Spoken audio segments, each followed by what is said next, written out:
In the smoky halls of the Red Keep, the tension was thick.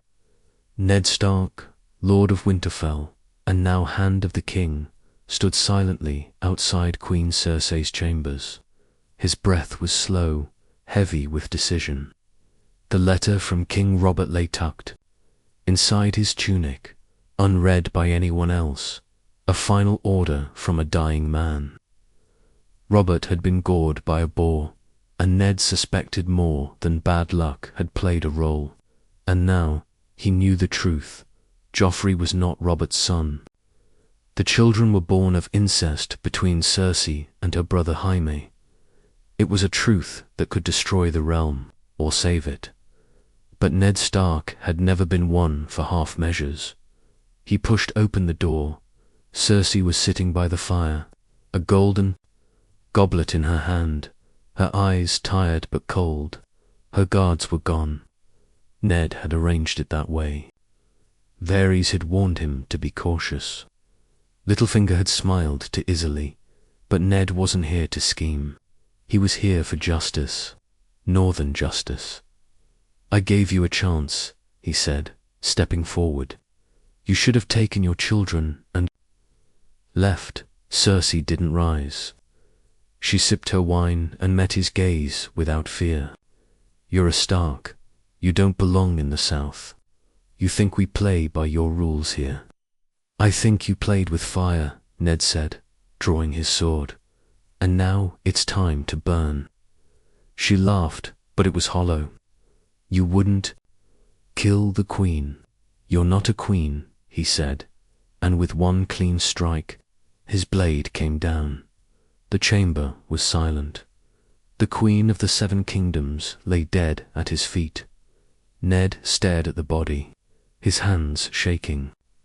He had never struck a woman before, not like this. But he knew this wasn't just a woman, it was a serpent, coiled and ready to strike. With her alive, Joffrey would still ascend the throne. With her dead, chaos would follow. But so might truth. He stepped out into the corridor, his face pale, the blood drying on his sword. Seer Barristan Selmy stood there, eyes narrowing. "She's dead," Ned said, voice cold. "You did it." Barristan's voice trembled. "7 HELLS ... You killed the queen." "I did what Robert would have done if he weren't poisoned." With wine and wounds, the old knight didn't move to stop him. "Then we must act quickly." "The council will not accept this easily." Ned nodded. "I need the city watch. I need Renly. I need Stannis, before the Lannisters can react." But it was already too late. News travelled faster than horses in King's Landing. By the time Ned reached the small council chamber, Lannister gold had already begun to work its way through the city's cracks. Littlefinger was missing. Varys was nowhere to be found. Renly stood there, sword drawn, but unsure. "You've thrown the city into fire," he whispered. "No," Ned said. "I've pulled it from the edge." But outside, bells were ringing. The city was waking. The queen was dead. And her children were very much alive. At the Red Keep's gates, Seer Jaime Lannister was already arriving, golden armor gleaming, eyes dark with fury. He had heard, he knew, and he would not let it pass. As Ned walked through the halls, men started to whisper. The Hand murdered the queen. The Northman's gone mad. And somewhere in the shadows, Tyrion Lannister was already writing letters, calling banners, making moves. The Game of Thrones had changed in one single stroke. But Ned Stark, for once, had played it his way, and now all of Westeros would bleed for it. Chaos gripped King's Landing like a fever. The bells rang without. Pause, not in celebration or mourning, but in alarm. Ned Stark rode through the cobbled streets on horseback, flanked by a small group of loyal Northmen and City Watch soldiers who still respected his command. Every face he passed held suspicion, fear, or fury. News of Cersei's death had spread like wildfire, but not the truth, only twisted versions of it. To most, Ned Stark had murdered the Queen in cold blood. At the gates of the Red Keep, the gold-cloaked guards hesitated. They knew him as the Hand, but now he was something else. A man accused, a man dangerous. Still, they opened the doors, stepping aside slowly as Ned rode through. Inside, Grand Maester Pycelle stood in the throne room, pretending to grieve. She was a mother, a queen. This is a stain on the realm. Ned dismounted. Her crimes were the stain. I've only wiped it clean. You have started a war, Lord Stark, Pycelle said quietly, eyes gleaming behind his age. And war does not forgive. I did what I had to, Ned said. Joffrey has no claim. Stannis is the rightful heir. The council must recognize that. But before Pycelle could answer, a sudden crash echoed through the hall. Jaime Lannister burst in, sword drawn, his eyes bloodshot and wild. You murdered my sister, he spat. You'll pay with your head. The Kingsguard who followed him didn't wait for orders. 3 of them surrounded Ned in an instant, blades at the ready. Jaime advanced, but Seer Barristan stepped between them. This is not how justice is done, Barristan said firmly. The man acted on Robert's last command. We will not spill blood here. Justice, Jaime growled. My sister lies. In her own blood. My children weep, and you talk of justice. Ned didn't flinch. They are not Robert's children, and you know it. That truth, spoken aloud, broke whatever restraint Jaime had left. He lunged. The clashing of steel rang through the chamber as Ned parried the first blow. His Northmen moved to his side. The city watch began to choose. Some drew swords, others stepped back. Confusion ruled. Barristan and Renly tried to break the fight, but it was already too late. Blood spilled. A guard fell. A Northman died. Jaime and Ned fought viciously, their swords a blur. But Jaime, fueled by rage, was reckless. Ned, though weary, was trained calm even now. With a final twist, Ned disarmed Jaime, kicking him to the marble floor. You'll answer for your crimes, he said, pointing his sword. Jaime laughed bitterly. So will you, Renly shouted. Enough. There is no king on the throne. We need order, not slaughter. But there was no time for order. In the streets, the Lannisters were already arming. Tyrion had sent riders to Tywin. The gold of Casterly Rock would soon flow like a river of blood through West. Tywin would not forgive a Stark killing his only daughter. Ned turned to Renly. Send riders to Stannis. He is the rightful king. We need him in King's Landing. And what of Joffrey? Renly asked. He has no claim. He is not Robert's. Son, Renly nodded slowly. Then let's finish this before the Lannisters crush us. Ned knew the next few days would decide everything. Either Stannis would come and claim the throne by law, or Tywin would come and take it by fire. That night, Ned stood at the window of his chambers, looking out over the city. Fires burned in the distance, small for now, but they would grow. He felt it in his bones. Arya was hidden away, safe in the Tower of the Hand. Sansa, he feared for her. She had loved Joffrey in her innocent way, and now her future was clouded. In blood, the game had started, and in this game, even victory would taste like ash. The Red Keep had turned into a fortress. Walls once used for royal banquets were now lined with spears. Stannis Baratheon's arrival was imminent, his banners spotted near storms. end by riders loyal to Ned. But the city was tense, waiting not for the rightful king, but for vengeance from the west. Tywin Lannister's wrath would not be delayed. Forever, Ned sat in a cold chamber with Renly and Seer Barristan. A crude map of Westeros lay stretched across the table. Pins marked Lannister strongholds, Baratheon lands, and the growing support for Ned's cause. But the board was fragile. One wrong move, and the kingdom would burn. Your plan depends on Stannis acting quickly, Renly said, pouring wine he didn't drink. He's many things, but fast isn't one of them. He's lawful, Ned replied. That's what matters. The throne must pass by right, not by lies. Renly hesitated, then leaned closer. And what if the people don't want Stannis? He's cold, rigid. They loved Robert. They'll fear his brother. They'll fear Tywin more, Ned said flatly. Especially if he marches with the mountain. Seer Barristan frowned. If we delay too long, the city will turn on us. Already, the gold cloaks are on shore. Littlefinger has vanished. His spies may still whisper in the dark. Ned nodded. Then we act now. That night, Ned held a secret meeting in the Sept of Baelor. He met with the High Septon, hoping to win the support of the faith. Joffrey is not Robert's son. If the faith backs Stannis, the people will follow.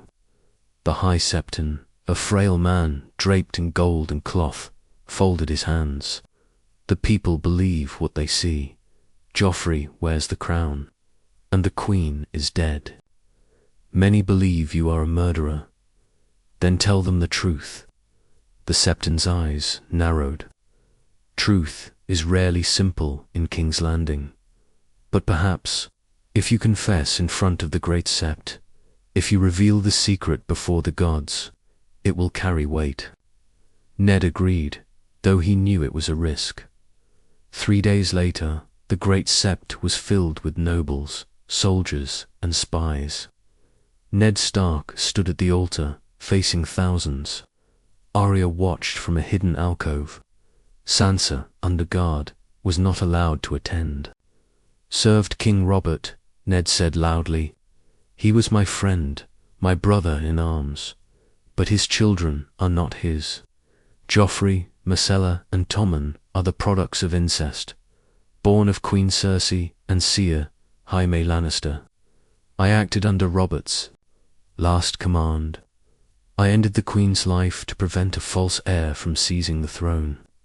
Gasps filled the air. Whispers surged like waves crashing on stone. I call for Stannis Baratheon to take the Iron Throne, Ned continued, not as a conqueror, but as the rightful king. But not all ears heard him with loyalty. That same night, inside the tower, of the hand, a dagger slit the throat of one of Ned's guards. The assassin was cloaked in shadow, hired by gold. He reached Ned's bedchambers with silent steps. But Arya was already there, hiding as she often did. She saw the glint of the blade, the whisper of death. She screamed. Ned woke just in time to roll aside as the blade sank into his mattress. A fight followed, fast, brutal. Ned managed to wound the killer, but the man escaped through a window. Arya cried in her father's arms, trembling.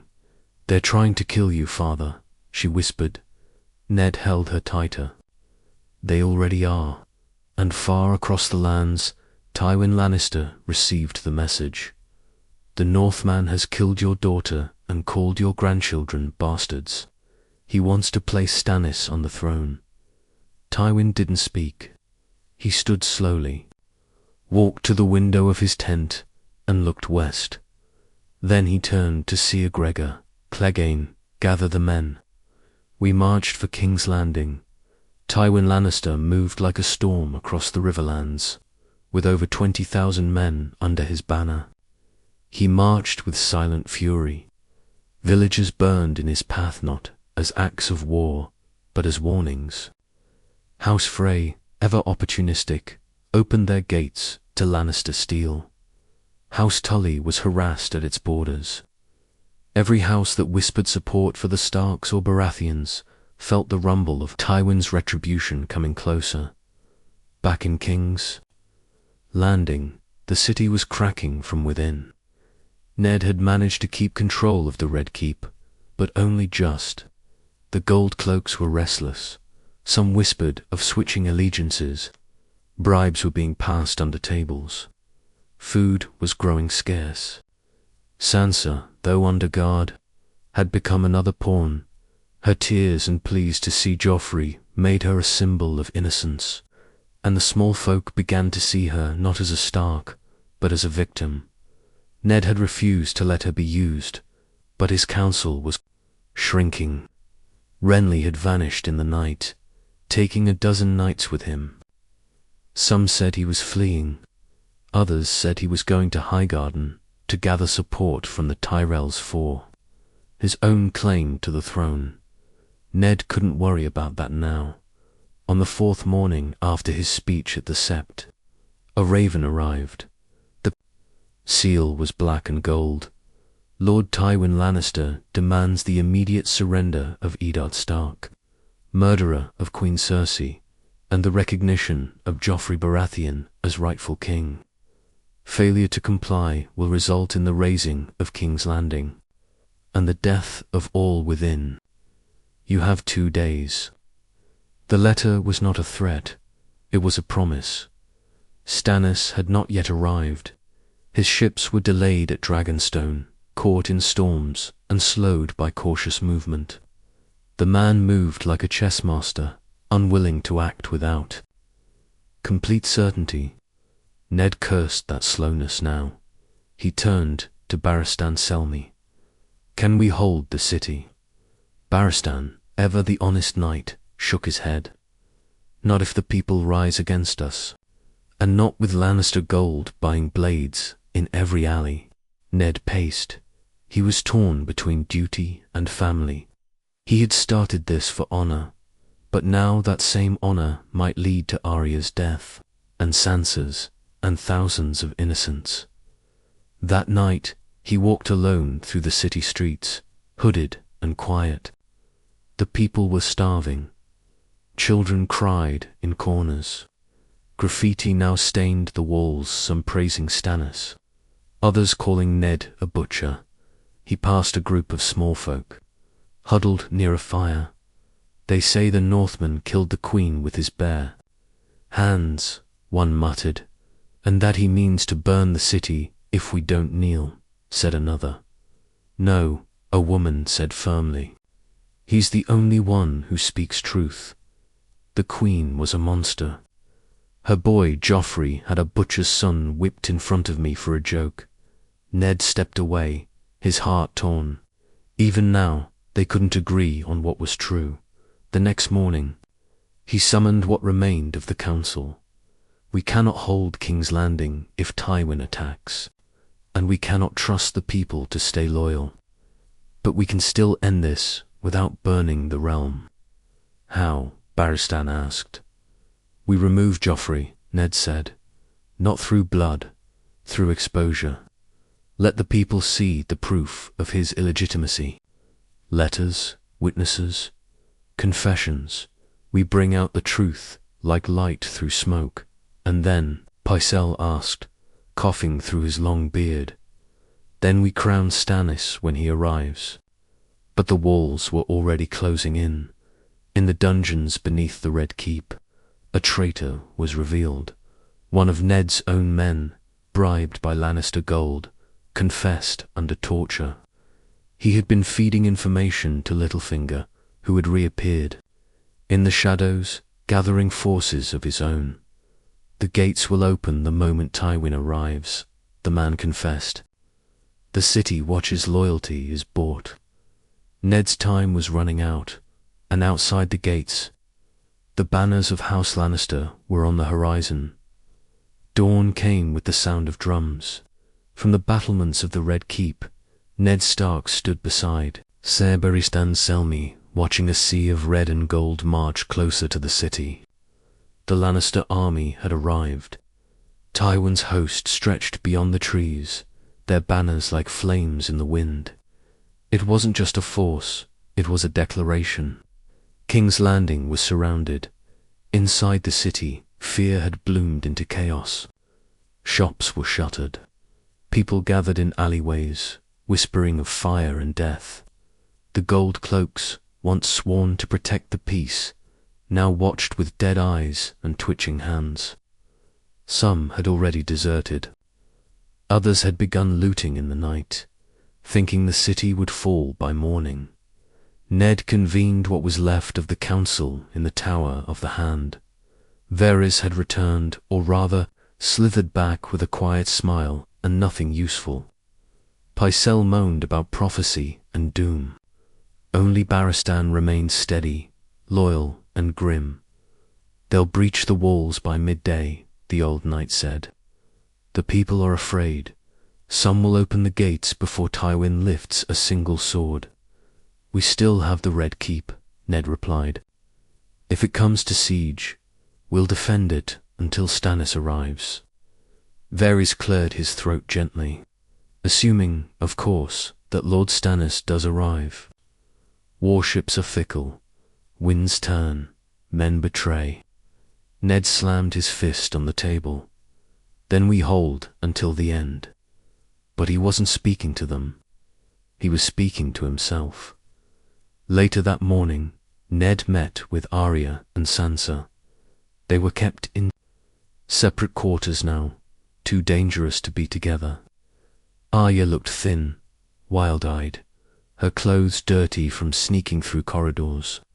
Sansa looked like a shadow of herself, pale and full of fear.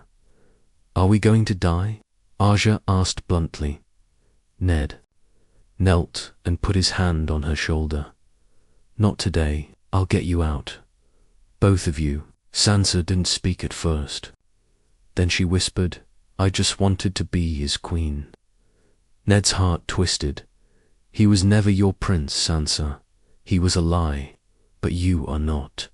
That night, Ned made a decision. He ordered Barristan to prepare 2 cloaked riders, one to carry Arya through the secret tunnels beneath the Red Keep, and another for Sansa. He couldn't protect them in the city anymore. They needed to run, head north, anywhere but here. But the Red Keep was no longer sealed. At midnight, the gates of King's Landing opened without battle. Ned was awoken by a servant, screaming. He rushed to the battlements to see the city watch. Standing down, the Lannister army marched through the gates, unhindered. Tywin had not needed to fight. He had simply paid the right men. The Red Keep was still defended, but it was isolated now, surrounded on all sides.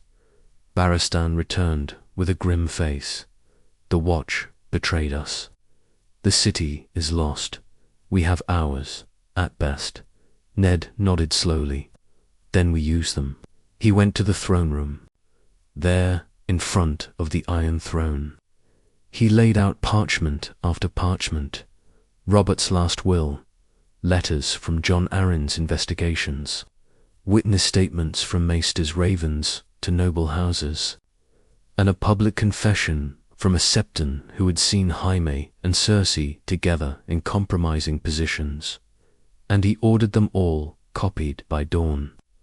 Riders would flee the city carrying the truth, not just to Stannis, but to the north, the Riverland, the Vale. Let Tywin bring fire.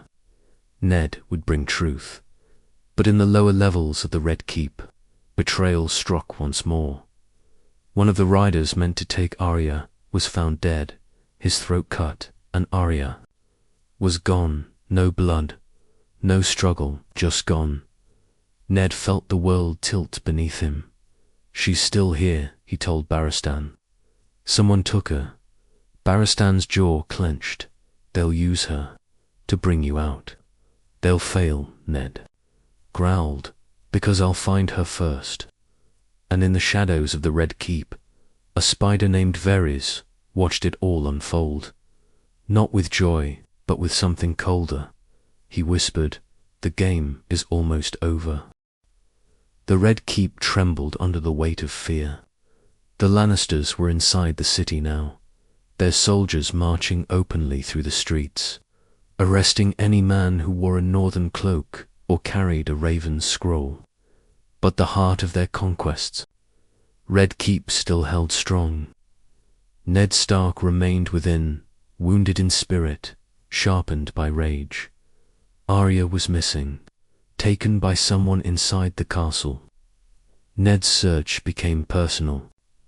He tore through chambers and empty corridors, interrogated guards, threatened servants.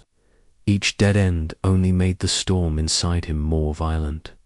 Finally, it was Varys who approached, hands folded in his usual serene way. "I may know where the girl is," he said, "but knowing comes with choices." Ned grabbed him by the robe. "Speak." "She's alive," Varys said calmly, taken by Littlefinger. "He means to trade her to Tywin for protection. Perhaps to twist your hand into surrender. Perhaps to offer her to Joffrey as a pet." Ned's eyes burned. "Where?" "The old black cells beneath the Great Sept." Without hesitation, Ned and Barristan descended into the underbelly of King's Landing. The tunnels were dark, wet with dripping stone and echoing silence. They moved with swords drawn.